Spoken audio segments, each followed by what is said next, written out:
They pray with their two hands hanging down at their side, even though the sunnah is to pray with your right hand over your left hand. Now, Bukhari, volume 1, page 260. Bukhari didn't tell you to put it under your navel or on your chest. He left it open.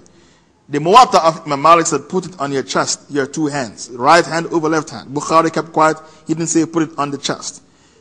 Who pray with their two hands hanging down at the side at the Wailing Wall? Jews.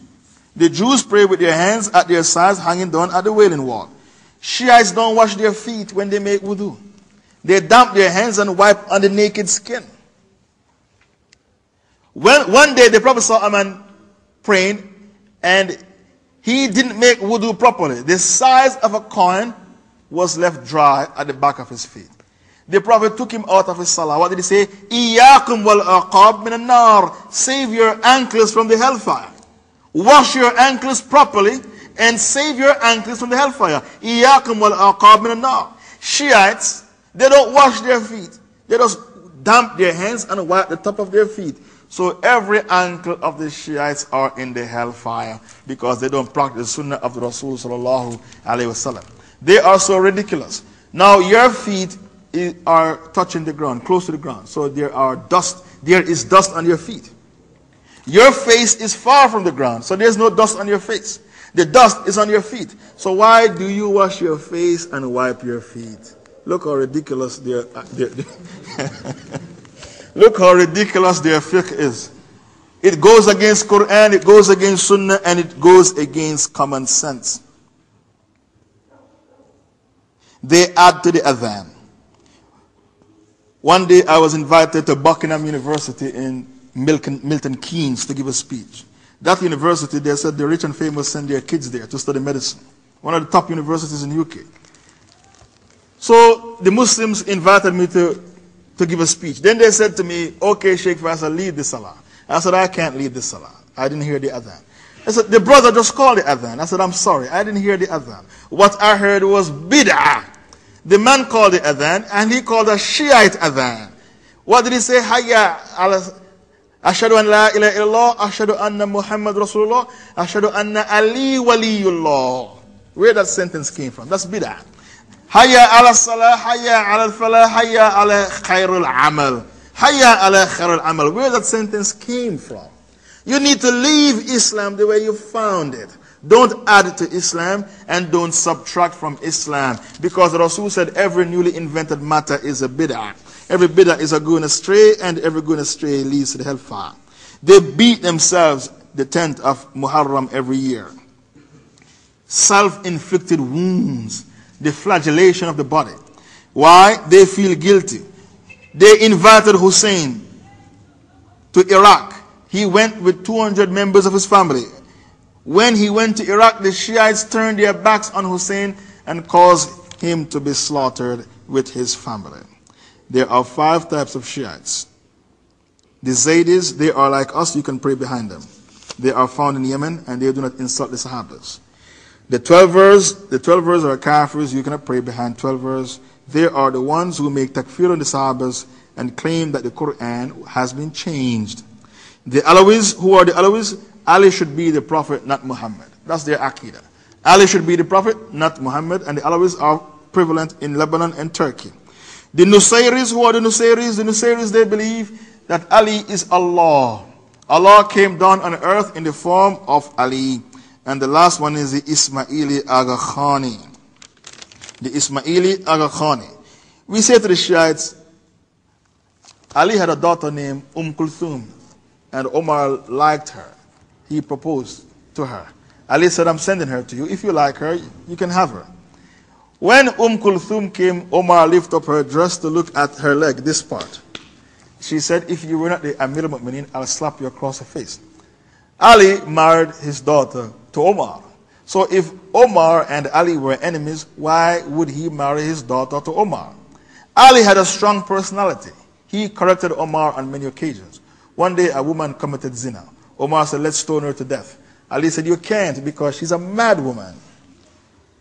And in Islam, we don't punish mad people or the child or the sleeping man. And Omar had to back down.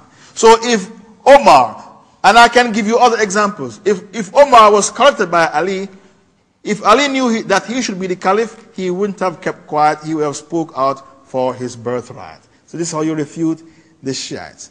Now when we tell them about the marriage between Kulthum and Omar, they said, you, the Sunnis, have it wrong. It's not the same Kulthum. The Kulthum that Ali married to Omar, he is a street kid he found on the street with no mother, no father. And he took her in the house and married her to Omar. So they have a different interpretation of history. And all the four great Imams said, you cannot take hadiths from Shiites because they lie. Bukhari, he took hadiths from Khawarij because Khawarij didn't lie. But in his chain of transmitters, no Shiites are in his chain of transmitters because the Shiites, they do lie. Brothers and sisters in Islam, this is our topic, the devil's deception of the Shia. I will now pause and take questions.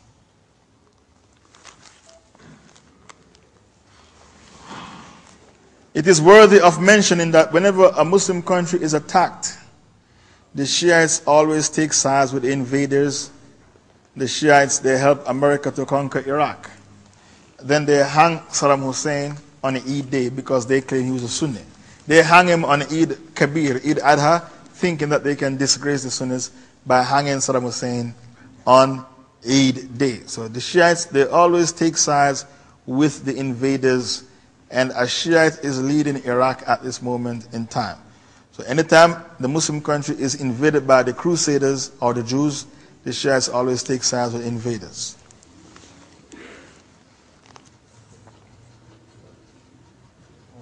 Okay, so. One of the aspects of the Shia Sunni divide is that. So when Ali died, Hassan became the caliph. Hassan is the fifth rightly gathered caliph. He ruled the Muslims for 6 months. 6 months. He ruled the Muslims for 6 months. And he gave the caliphate to Muawiyah. When he gave the caliphate to Muawiyah, peace and tranquility reigned through the Muslim world. And the Muslims stopped fighting. Because they stopped fighting each other, the caliphate of Muawiyah was extremely successful and prosperous, and they were able to conquer many, many places. Muawiyah conquered most of North Africa. The Muslims enjoyed a lot of wealth and a lot of conquest, and Muawiyah was a very, very successful caliph. The only mistake Muawiyah made was to give the caliphate to his son Yazid. Apart from that, his caliphate was extremely successful and prosperous, and it lasted for 20 long years.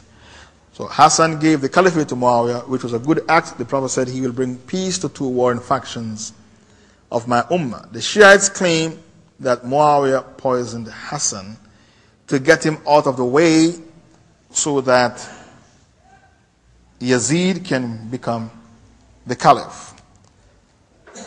Then the Shiites claim in their history books that maybe Yazid is not the son of Muawiyah, because Muawiyah was married to a Christian woman, and behind his back she used to have an affair with a Christian man. So because his wife was not faithful to him, she used to have an affair. Maybe Yazid is a bastard child. Maybe Yazid is not the son of Muawiyah. All these things are in the Shiites' history books. Their history is very, very messy. When you read their history book, they can tell you everybody who had an affair and who they had the affair with. That's all they concentrate on. They go into your history and dig up your history, and they make up stories about you, and they tarnish your image beyond repair.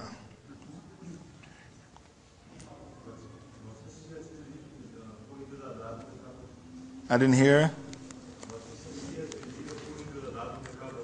Do they believe in the punishment of the grave? The Shiites, they take their aqidah from the Mu'tazila. When I was in university and I used to read the Shiite books, sometimes I became confused. Am I reading Shiite books or Mu'tazila books?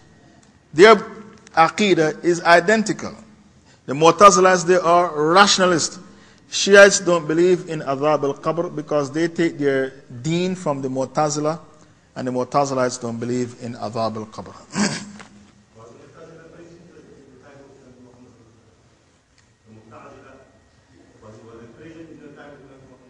No Mu'tazila, no Khawarij, no Shia was present in the time of the Rasul sallallahu alaihi wasallam. The Mu'tazila came about in the time of Hassan al-Basri. Wasil ibn Atta, the founder, approximately 100 years after the Rasul sallallahu alaihi wasallam. Not during the time of the Rasul. During the time of Hassan